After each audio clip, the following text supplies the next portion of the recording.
So I recently completed a series of reviews on all of the Amicus Horror Anthology films, but there's another movie made at the same time by World Film Services that is almost indistinguishable from the Amicus Anthology films. You might even call it a ripoff of Amicus, and I had never seen it until now. So let's talk about Tales That Witness Madness from 1973. What's going on, my friends? Welcome again to the Cobwebs channel. My name is Daniel, and going into this movie, I was like so excited to check it out because before I did all my Amicus reviews, I'd already seen all those films, but I'd never seen Tales That Witness Madness. So it felt like going into an Amicus movie for the first time, even though yes, it's technically not an Amicus film, but it seems exactly like them. It's directed by Freddie Francis, who directed a ton of the Amicus movies like Tales from the Crypt and Dr. Terror's House of Horrors. And it's written by Jennifer Jane, who is actually an actress in Dr. Terror's House of Horrors. She played Donald Sutherland's vampire wife, and it's got some similar cast members like Joan Collins, like Donald Pleasence. But is this the Amicus ripoff you've always wanted? Well, I promise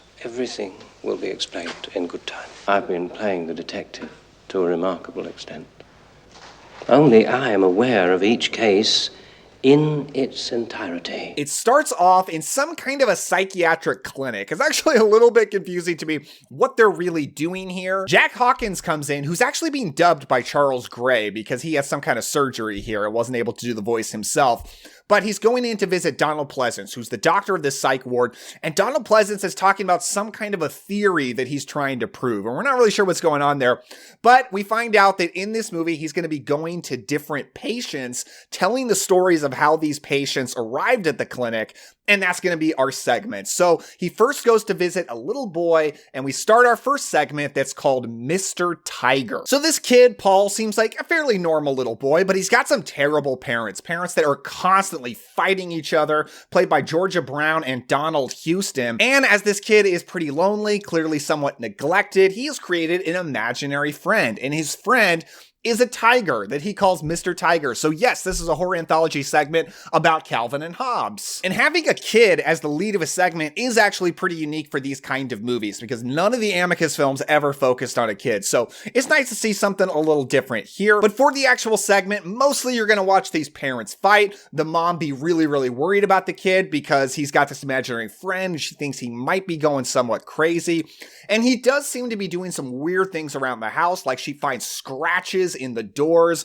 She discovers that he keeps stealing giant bones of meat from the freezer in order to feed this tiger. So as the tiger is clearly just an imaginary friend, she thinks, all right, my kid is doing some weird stuff to try to prove that this tiger is real. Or is the tiger real? What this segment really is it's an imaginary friend horror story, which is fairly common. There's a lot of like haunted house movies where the kid is like the only one that can see the ghost and talks about them and the parents think that it's just an imaginary friend. But it's also in the animals attack genre, and the merging of those things is pretty weird, pretty unique. I guess Blumhouse just recently did that with Imaginary Friend. If you want to call it a teddy bear to animals attack, I don't know. I haven't seen that movie. Should I watch Imaginary? Of course, by the end of the segment, it turns out that the tiger is at least somewhat real and does brutally murder these parents. And I gotta say, the attack scene is actually not bad. I mean, when you actually see the tiger, it does seem to be stock footage, but then you just see these paws just tearing at the parents. It's like a bear attacking Leonardo DiCaprio, and it's actually fairly gory. This movie, on the whole, is a little more hardcore than I think any of the Amicus movies for a few reasons that we'll talk about, but this attack sequence, not bad. Then the fellas go visit the next patient, who is Timothy, played by Peter McEnery, and it turns out he is an antique store owner as we go into the next segment, which is called Penny-farthing. And it opens up and it turns out his aunt recently passed away, left him a whole bunch of antiques, so he was able to double the stock of his store. And he's working on the store along with his girlfriend, who's played by Susie Kendall. And I was pretty excited to see her as soon as she showed up on screen. I primarily know her as the girlfriend in The Bird with the Crystal Plumage, which is one of my favorite Giallo films, Dario Argento's first Giallo film. So very cool to see her in this. And the antiques that the segment seems to zero in on is a painting of Uncle Albert and a penny-farthing. Now, I'm an American. I did not know what a penny-farthing was, but apparently it's a bike. It's a kind of a bicycle. But it turns out this painting, Uncle Albert, has got some ideas for our main character and this penny-farthing. And he literally uses some kind of powers to lift up our main character, put him onto this penny-farthing, and make him start pedaling. Whenever Uncle Albert does anything in this segment, it's actually really entertaining because it just zooms in on his face and he's making different faces. Like, he's pretty much, anytime he's going to do something spooky in this, he's like, it's pretty fun. But when Timothy pedals on this bicycle, it transports him back in time to around the 1910s, I would probably say. And he's in the park and he's courting a young woman who is also played by Susie Kendall. And it seems that as he goes back in time, he becomes Uncle Albert. And he's got some kind of storyline going where he's in love with this woman also played by Susie Kendall. They want to get married, but he doesn't have any money. So all they have is walks in the parks together on Sunday afternoons. I believe it's on Sunday. And then he goes back to the present. And this happens a couple of more times. And it's a little odd that this is a horror segment where the artifact puts him back in time to go take walks in the park. I'm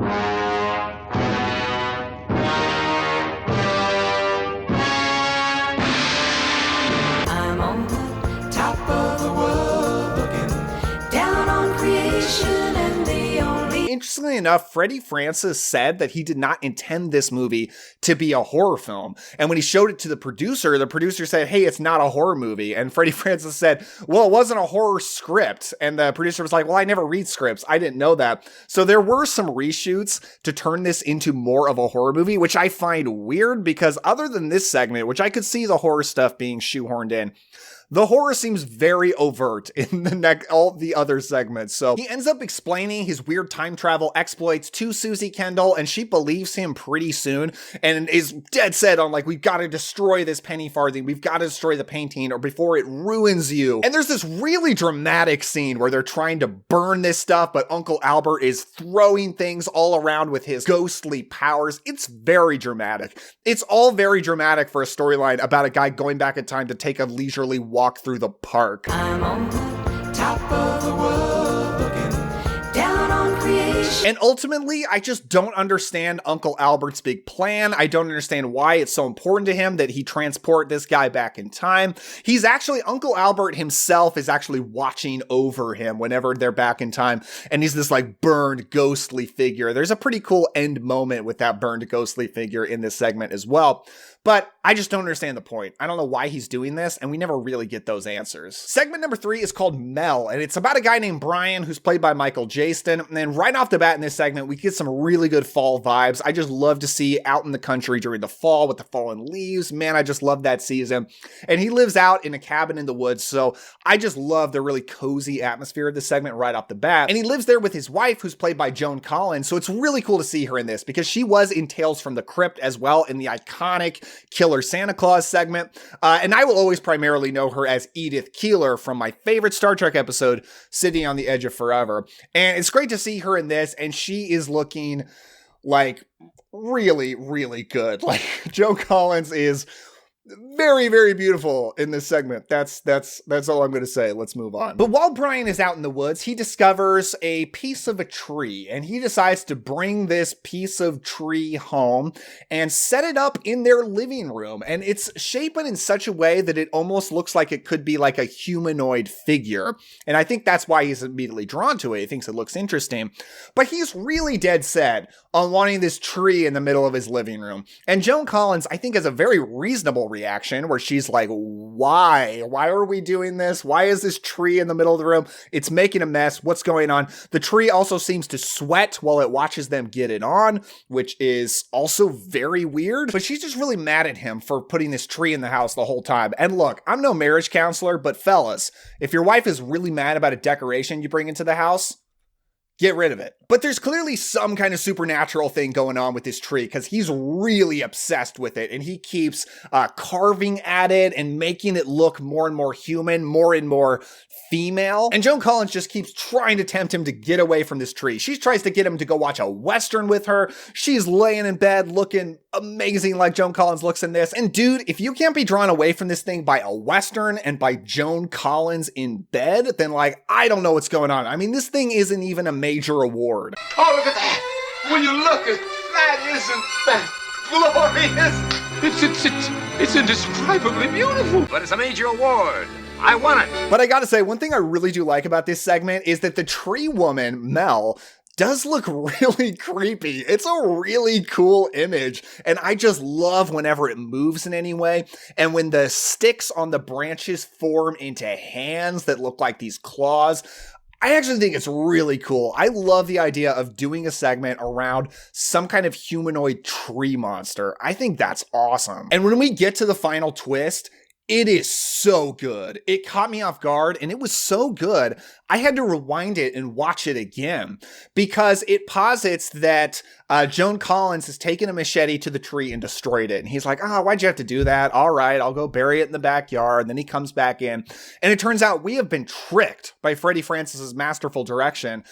She did not destroy the tree. The tree destroyed her. And now Mel is the guy's new wife. And like, I love that final twist. And when we get back to the tree has boobs. It has tree boobs. In fact, this segment has two kinds of boobs. It's got tree boobs, regular boobs. So this movie is definitely a little more hardcore than any of the Amicus movies were. But yeah, I thought the ending to this one was fantastic. One of the best, even if you do include all the Amicus segments. The fourth segment is called Luau, and it's starring Kim Novak. Really cool to see Kim Novak in this. She actually ended a 4-year hiatus from movies to do this film, and she actually replaced Rita Hayworth at the last minute, which I think is really interesting that Rita Hayworth was going to be in this. But really cool to see Kim Novak. I've actually never seen her this, I don't want to say old, because she's not old in this, but this old. I've only seen her in movies like Vertigo and Billy Wilder's Kiss Me Stupid, Picnic. So I've seen her a lot of 50s, 60s stuff, so it's cool to see her in this. But the movie opens up with a guy named Kimo, played by Michael Petrovitch, and he seems to be part of some kind of tribal religion. And he's visiting his mother on her deathbed and swearing to her, yes, I have been a virgin my whole life. I've never drank. I've never smoked. I have stayed pure. And now I am ready to do the task that I have been built for my entire life. But what is this task? Well, that's the mystery that's going to keep us going through this segment. What is this ancient religious practice that he has to carry forth? So it turns out Kim Novak is a literary agent. Kimo, I guess, wrote books. I don't know what these books are about, but he's a pretty big deal client for her, and she's trying to impress him at her house, throw a big party, a luau for him, and she meets him, and also he gets to meet her daughter. Her daughter, Ginny, is played by Mary Tamm, who I guess is most known for being opposite Tom Baker in his run of Doctor Who, so that's pretty cool. She's very beautiful, but they make a big deal about how apparently she's very young. Maybe still in high school. They say just school. So high school, college, I'm not exactly sure, but she's young. But she is immediately very drawn to Kimo. He seems drawn to her too. And he's very flirty with her, which is a little weird for a virgin, which apparently he is. You'd think he'd be a little more awkward, but no, he seems to know what he's doing. As we're going through the segment, I find it very intriguing. I'm very curious what this ritual is that this guy has to do. Is Jenny going to be a part of it, or is this just some kind of romance that's blossoming? Is his romance with Jenny going to pull him away from this weird religious practice? Well, no, it turns out it is kind of the most obvious route it could be. Human sacrifice, and he has to sacrifice a virgin. For some reason, he has to be a virgin too when he does it. And this segment gets really dark, like really, really dark. Because, okay, he does go through with it. He does kill this girl, this young, beautiful girl, kills her while she's naked, by the way. So again, this movie's more hardcore than the Amicus films. And then she gets chopped up into little pieces. And then he goes and hits on her mom, Kim Novak. And the ritual doesn't even end there, because then he's also got to cook her and eat her and feed her to her mom and the other guests of this luau. It's insane. I was like shocked how far and sick and twisted and disturbing this segment got. Now, the segment does cut off a little before I would like it to, because I'm still curious, what was the point of this ritual? Was it perhaps to bring back an old god? That they say one thing at the beginning about how, like, it'll definitely get them into paradise, whatever the version of heaven is, but they also say something about him gaining some kind of supernatural powers through this, but we're left hanging there. We don't really know what that is, so I'm curious. But maybe even in the reality of this segment, this religion's just fake, so it's really gonna get him nothing. So let's go ahead and rate Tales That Witness Madness. Now, Mr. Tiger, I'm gonna give a 6. I think it's decent. I think it's very well acted, both from the kid and from the parents, because they're very effectively awful. And not a lot happens in this segment, but it's also short, so it never feels that boring. And I actually think the kill scene at the end is actually pretty satisfying. It's better than I would expect it to be, honestly, for the budget this movie seems to have. Now, for Penny Farthing, I'm also gonna give it a 6. You know, I think my favorite thing about it is really just getting to see Susie Kendall from Bird with the Crystal Plumage. It's definitely entertaining. It's definitely intriguing. I like seeing the Uncle Albert face move. I'm curious where it's going. It just never really goes anywhere that satisfying, and I just never understand the point. What does Uncle Albert want? No idea. But Mel, I'm gonna give an 8. This is my favorite segment. I love it. I mean, I just love Joan Collins in it. Like, I'll just say that one more time. But this tree monster is really cool looking. I love its clawed hands. I love the atmosphere of the cabin in the woods and the fall, and the end twist is so good. I think Mel is a pretty fantastic anthology segment. Maybe if the tree moved a little bit more, it might climb a little bit higher for me, but as it is, real good. Plus, tree boobs. Luau, I don't like quite as much as Mel, but I'm also gonna give it an 8. I think it's a really good segment. Look, I'd always heard this movie was bad. I don't remember exactly where from, but I always got the sense that this was like a really bad ripoff of Amicus. And after watching it, I don't think so. I think this is solid. I think if I was ranking this movie with the Amicus anthologies, it'd be like somewhere in the middle. I really like everyone in the cast. It's cool to see Kim Novak, and I'm intrigued by the mystery. I'm intrigued by the romance that's blossoming, and when it gets to the end, it's just so sick and twisted that I respect it. Like I said, I would appreciate a little bit more answers at the end, but I guess I can also, respect that it leaves some questions for the audience. So when we get to the wraparound, I'm ruffling between a 4 and a 5, but I'm going to go with a 4. I don't think this wraparound is very good. It doesn't make a lot of sense to me the whole time. The whole time I'm wondering, like, what is he doing in this psych ward? What is his theory? I don't really understand. And when we get to the end of it, I don't think it's very satisfying. I guess his theory is just that all the stories are true and he sees some kind of like manifestations of their reality. It doesn't make a lot of sense to me. I think it's confusing, but it is cool to see Donald Pleasence. That's the best thing about it. All in all, I think this rounds out well to give Tales That Witness Madness a 7 out of 10. It's solid. It's as good, if not better, than a lot of the Amicus films. What do you think about this movie? Let me know down in the comments below. Am I overpraising it? I don't know. I'm curious. But if you do want to see those Amicus reviews, check out this playlist right down here. I've got them all right there. And if you want to see more videos like this, definitely hit the subscribe button, hit the like button. Don't forget to enjoy yourself today, and I will see you next time.